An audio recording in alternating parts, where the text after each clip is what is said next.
WBJEE seat matrix 2024, WBJEE 2024 seat matrix এই মুহূর্তের big breaking update share করব। WBJEE counselling সংক্রান্ত অত্যন্ত গুরুত্বপূর্ণ তথ্য এই মুহূর্তের।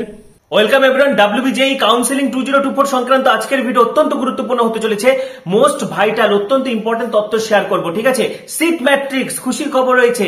সিট ম্যাট্রিক্স পাশাপাশি ভাইটাল ডকুমেন্টস এবং অত্যন্ত গুরুত্বপূর্ণ ফ্লো ডায়াগ্রাম নিয়ে যে বিতর্ক শুরু হয়েছে এবং ওবিসি এনসিএল সমস্ত কথা বলবো আজকের ভিডিওতে। তার আগে বলছি, যারা আমাদের চ্যানেলে নতুন ভিডিও দেখছো এখনই সাবস্ক্রাইব করো। WBJEE সংক্রান্ত সমস্ত তথ্য তোমরা এখানেই পাবে, সেই জন্য এখনই সাবস্ক্রাইব করো, পাশে থাকা বেল আইকনটি প্রেস করো এবং টেলিগ্রাম গ্রুপে যুক্ত হয়ে যাও। ডেসক্রিপশনে দেখো আমাদের টেলিগ্রাম গ্রুপে লিংক দেওয়া রয়েছে, সেটি ক্লিক করে টেলিগ্রাম গ্রুপে এখনই যুক্ত হয়ে যাও। ডেসক্রিপশনে আমার ফেসবুক, ইনস্টাগ্রাম আইডি দেওয়া রয়েছে, সেখান থেকে সরাসরি আমার সঙ্গে যোগাযোগ করতে পারবে। তো ইতিমধ্যে আমি তোমাদেরকে আগের ভিডিওতে জানিয়ে দিয়েছিলাম, পুরো শিডিউলটা কিন্তু আমি বুঝিয়ে দিয়েছি। কাউন্সিলিং এর টাইম টু টাইম কিন্তু আমি তোমাদেরকে তথ্য দিয়েছি, ঠিক আছে। 10ই জুলাই থেকে তোমাদের কাউন্সিলিং শুরু হচ্ছে। তো প্রথমেই যেটা আমি আসছি ফ্লো ডায়াগ্রাম, তারপরে আমি একে একে সব আসবো, সিট ম্যাট্রিক্স থেকে শুরু করে সব। তো দেখো ফ্লো ডায়াগ্রাম, প্রথমে যে ফ্লো ডায়াগ্রামটা দেওয়া হয় এখন কিন্তু সেটা চেঞ্জ করে দেওয়া হয়েছে। প্রথমে ফ্লো ডায়াগ্রামটাতে তোমরা সকলেই কনফিউজড হয়ে পড়েছিলে, প্রচুর কোয়ারিজ আমি পেয়েছি যে হঠাৎ করে নিয়ম বদলে দেওয়া হলো, সেকেন্ড রাউন্ডে অ্যাডমিশন না নিলেও সেই সিটটা থেকে যাচ্ছে, তাহলে তো অসুবিধা। কারণ সেকেন্ড রাউন্ডের যদি কন্টিনিউশন মপ আপ রাউন্ড হয় তাহলে অনেকেই সিট পাবে না, কারণ আগে থেকে সিটগুলো বুকিং হয়ে থাকবে, ঠিক আছে। তো তোমাদেরকে জানিয়ে রাখি, তোমাদের জন্য যে খুশির খবর, পুরনো নিয়ম বহাল থাকছে। WBJEE কিন্তু পুনরায় রিভাইজড ফ্লো ডায়াগ্রাম দিয়েছে, ঠিক আছে। রিভাইজড ফ্লো ডায়াগ্রাম, সেখানে আগের যে নিয়মটা ছিল যে সেকেন্ড রাউন্ডের সঙ্গে মপ আপের কোনো সম্পর্ক নেই। সেকেন্ড রাউন্ডে তুমি যদি ভর্তি না হও তাহলে তুমি মপ আপে পার্টিসিপেট করতে পারবে, কিন্তু সিটটা আর ফেরত পাবে না। প্রথমে যে ফ্লো চার্টটা দেওয়া হয়েছিল, প্রথমে যে ফ্লো ডায়াগ্রামটা ছিল, সেখানে বলা হচ্ছিল যে সেকেন্ড রাউন্ডে কেউ অ্যাডমিশন না নিলেও মপ আপে যদি সিট না পায় তাহলে সে আগের কলেজে ভর্তি হতে পারবে, কিন্তু এটা কিন্তু নিয়ম না। এটা আজ পর্যন্ত WBJEE কাউন্সিলিং এর নিয়ম ছিল না, সুতরাং ঘাবড়ানোর কোনো দরকার নেই। পুরনো নিয়মে কিন্তু WBJEE ফিরে গেছে। হ্যাঁ, ফ্লো ডায়াগ্রামটা কিন্তু সংশোধন করে দেওয়া হয়েছে, কারেকশন করে দেওয়া হয়েছে। নতুন ফ্লো ডায়াগ্রাম কিন্তু WBJEE প্রকাশ করে দিয়েছে, ঠিক আছে।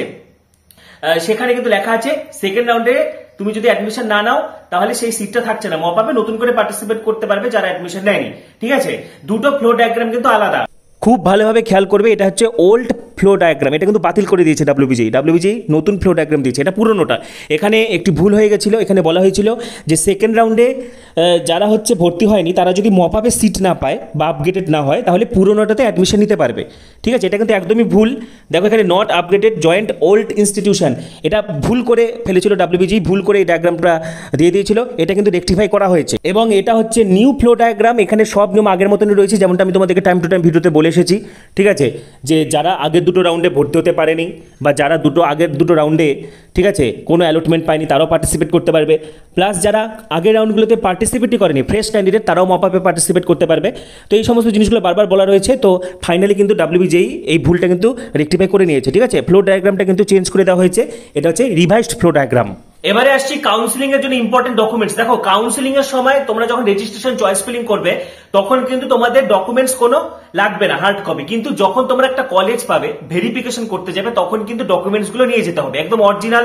যেমন ধরো মাধ্যমিকের মার্কশিট, এইচএস এর মার্কশিট, ক্লাস 10 এর বা মাধ্যমিকের অ্যাডমিট কার্ড, যারা OCI তাদের সেই সার্টিফিকেট, ডমিসাইল সার্টিফিকেট, যারা SC ST OBC OBCB EWS সেই সার্টিফিকেট, PWD, তারপরে যারা TFW সেই রিলেটেড সার্টিফিকেট লাগবে। এগুলো বহুবার বলেছি, কিন্তু এই মুহূর্তে তোমরা এগুলো জোগাড় করা শুরু করে দাও, কারণ এখনই এটা জোগাড় করার মোক্ষম সময়, ঠিক আছে। EWS পাশাপাশি OBC NCL, দেখো OBC কিন্তু আমাদের রাজ্যে এই মুহূর্তে SDO অফিসগুলোতে NCL দেওয়া হচ্ছে না, ঠিক আছে। কিন্তু WBJEE ভেরিফিকেশনে যখন যাবে তখন কিন্তু তোমার NCL নন ক্রিমি লেয়ার সার্টিফিকেট কিন্তু লাগবে। তো এক্ষেত্রে সমস্যার সমাধান একটাই, ঘাবড়ানোর কিছু নেই। WBJEE বোর্ড বা আমাদের রাজ্য সরকার বা আমাদের মুখ্যমন্ত্রী মমতা বন্দ্যোপাধ্যায় আগে বলে দেওয়া হয়েছে যে তোমাদের কোনো অসুবিধা হবে না ওবিসিদের, ঠিক আছে। সুতরাং তোমরা WBJEE তে কল করবে, ঠিক আছে, কল করে।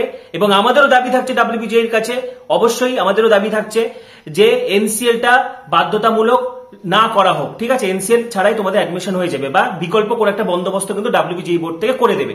কোনো টেনশন করার কোনো কারণ নেই। যারা তোমরা OBCA বা OBCB ক্যান্ডিডেট রয়েছে, যারা NCL পাচ্ছ না, তোমরা WBJEE কে এই সমস্যাটা জানাবে, ঠিক আছে। WBJEE থেকে ভেরিফিকেশনে বিকল্প ব্যবস্থা করে দেওয়া হবে, একদম কোনো টেনশন নেবে না।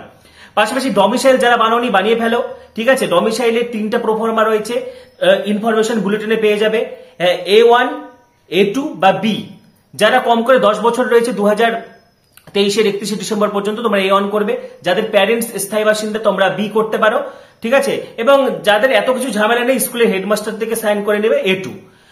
আমি সোজা বলছি বিটা করার দরকার নেই, তোমরা হয় A1 করাবে না A2 করাবে, যারা স্টেট কোটাতে, ঠিক আছে। A1 নয় A2। A1 করালে তোমার বিডিও সাইন লাগবে, না হলে হচ্ছে তোমার এসডিও সাইন বা ডিএম এডিএম এদের সাইন হলে হয়ে যাবে। আর A2 করালে যে স্কুল থেকে তুমি এইচএস পাস করেছো সেই স্কুলের হেডমাস্টারকে দিয়ে সাইন করালেই হবে, কোনো অসুবিধা নেই, ঠিক আছে।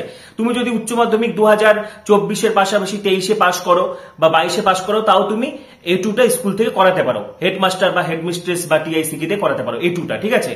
কিন্তু তুমি যদি বিডিও থেকে করাতে চাও তাহলে প্রথমে প্রধানের থেকে রেসিডেন্সিয়াল সার্টিফিকেট নেবে, বা এখন তো অনলাইনেও করা হয়, অনলাইনে রেসিডেন্সিয়াল সার্টিফিকেটটাও কিন্তু গ্রাহ্য, সমানভাবে অ্যাপ্লিকেবল, ঠিক আছে। ডোমিসাইল নিয়ে সমস্যার সমাধান হলো। এবং যারা হচ্ছে টিউশন ফি ওয়েভার TFW যারা হচ্ছে, এক্ষেত্রেও তোমাকে বিডিও বা এসডিও সাইন লাগবে। প্রথমে পঞ্চায়েতের থেকে একটি ইনকাম সার্টিফিকেট বের করবে, তারপরে অনলাইনে করতে বলে, তারপরে বিডিও তোমাকে TFW সার্টিফিকেট দেবে, ঠিক আছে। প্রোফর্মাটা তোমরা ইনফরমেশন বুলেটিনে পেয়ে যাবে। এক্ষেত্রে বার্ষিক ইনকাম 2.5 লক্ষের নিচে থাকতে হবে, সেটা কোনো ব্যাপার না, সেটা পঞ্চায়েত প্রধানের কাছে গেলে সেটা করে দেওয়া হয়। তো যাই হোক, এবারে তাহলে ডকুমেন্টসের সমস্যা সমাধান হলো।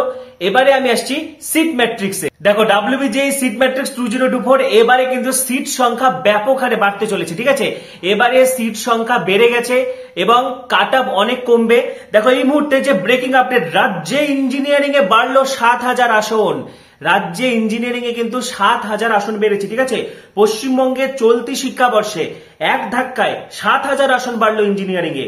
এবারে বাংলায় ইঞ্জিনিয়ারের আসন সংখ্যা হচ্ছে 37,000 থেকে বেড়ে হলো 44,000, ঠিক আছে। সম্প্রতি এতখানি বৃদ্ধি দেখা যায়নি রাজ্যের কারিগরি ও প্রযুক্তির ক্ষেত্রে, ঠিক আছে। পাশাপাশি দেখো এখানে ইঞ্জিনিয়ারিং এ 2024-25 শিক্ষাবর্ষ অর্থাৎ তোমাদের শিক্ষাবর্ষে এক ধাক্কায় 7,000 আসন বাড়লো হচ্ছে পশ্চিমবঙ্গে, ঠিক আছে।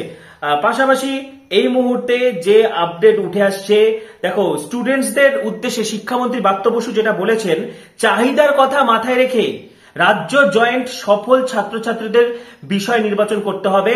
আমরা আজ চতুর্থ শিল্প বিপ্লব অর্থাৎ ডিজিটাল বিপ্লবের যুগে বসবাস করছি। তার সংযোজন এখন দুটো জগৎ, বাস্তব ও ভার্চুয়াল। যুগের সঙ্গে তাল মিলিয়ে চলতে গেলে ডেটা বা তথ্যই মূল শক্তি। জ্ঞান অর্জন ছাড়া তথ্য সমৃদ্ধ হওয়া যায় না। ভবিষ্যতে কর্মসংস্থান ও চাহিদার কথা ভেবেই পড়ুয়াদের পুঁথিগত বিদ্যার সঙ্গে সৃজনশীল শিক্ষায় জোর দিতে হবে। পাশাপাশি উচ্চশিক্ষা দপ্তরের কারিগরি শিক্ষা বিভাগ সূত্রে যে আপডেট উঠে আসছে, এবারে যে 7,000-এর বেশি আসন বেড়েছে সেটি মূলত কম্পিউটার সায়েন্স এবং তথ্য প্রযুক্তির, অর্থাৎ সিএসসির ক্ষেত্রে কিন্তু একটা ব্যাপক সংখ্যক আসন বেড়েছে, ঠিক আছে। পাশাপাশি রাজ্যে বেসরকারি 56টি ইঞ্জিনিয়ারিং কলেজ এবং 8টি বিশ্ববিদ্যালয় রয়েছে। AI, machine learning, cyber security, data science এবং ইন্টারনেট অফ থিংস চালু করতে চেয়ে বা আসন বাড়ানোর জন্য বিপুল সংখ্যক আবেদন জমা পড়েছিল তাদের তরফে। অন্যান্য রাজ্যের সঙ্গে পশ্চিমবঙ্গে আসন বাড়ানো বা কমানোর ব্যাপারে প্রত্যেকটি পরিকাঠামো কিন্তু AICTE কিন্তু খতিয়ে রেখেছে, ঠিক আছে। পাশাপাশি তারপরে কিন্তু তারা আসন বাড়ানোর ছাড়পত্র দিয়েছে। দেখো WBJEE সিট ম্যাট্রিক্স তোমরা কিন্তু একদম কাউন্সিলিং এর সময় যখন রেজিস্ট্রেশন করবে একদম অনলাইনে দেখতে পারবে, ঠিক আছে। অনলাইনে ওয়েবসাইটে সরাসরি দেখতে পারবে সেখানে কোন রাউন্ডের জন্য, ধরো প্রথম রাউন্ডে তুমি যখন রেজিস্ট্রেশন করবে, ফার্স্ট রাউন্ডে স্টেট গভর্নমেন্ট, তারপরে স্টেট ইউনিভার্সিটি, প্রাইভেট ইউনিভার্সিটি, কোন কোর্স, কোন ক্যাটাগরিতে কত সিট রয়েছে সব কিন্তু তোমরা ওয়েবসাইটে পেয়ে যাবে, ঠিক আছে। পাশাপাশি যারা রিজার্ভ ক্যাটাগরি রয়েছে, ঠিক আছে, SC ST OBC BWS, তোমাদের কিন্তু একটা বিপুল সুযোগ রয়েছে।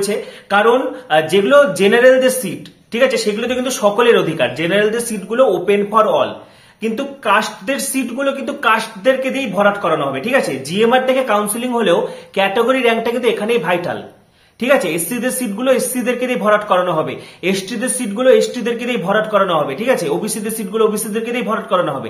কিন্তু জেনারেলদের সিটে সকলের অধিকার। জেনারেলদের মধ্যে যাদের ভালো র্যাঙ্ক রয়েছে, ধরো SC ST OBC BWS, এদের মধ্যে যাদের ভালো র্যাঙ্ক রয়েছে তারা কিন্তু জেনারেলদের সিটগুলো পেয়ে যাবে।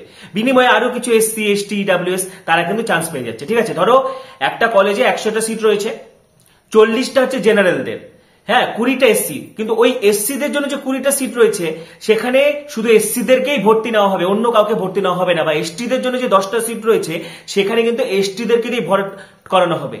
কিন্তু জেনারেলদের যে 40টা সিট রয়েছে সেখানে যাদের ভালো র্যাঙ্ক করতে পারবে, সেটা এসসি হোক, এসটি হোক, ওবিসি বি হোক, সকলে কিন্তু জেনারেলদের সিটগুলো পেয়ে যাচ্ছে। তাহলে যতজন এসসি এসটি ওবিসি জেনারেলদের সিটগুলো পাচ্ছে, ততজন extra SC ST OBC EWS এরা কিন্তু চান্স পেয়ে যাচ্ছে।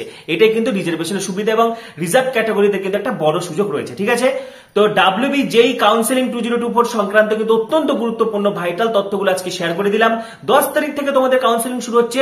সঠিক তথ্য, সঠিক চয়েস স্পেলিং, সঠিক একদম অথেন্টিক ইনফরমেশনের জন্য এখনই সাবস্ক্রাইব করো। তোমাদের আরো কিছু জানার থাকলে কমেন্টে অবশ্যই জানাবে।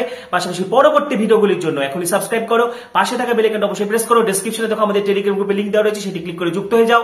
সকলকে অসংখ্য ধন্যবাদ। ভিডিওটি প্রচুর শেয়ার করে দাও।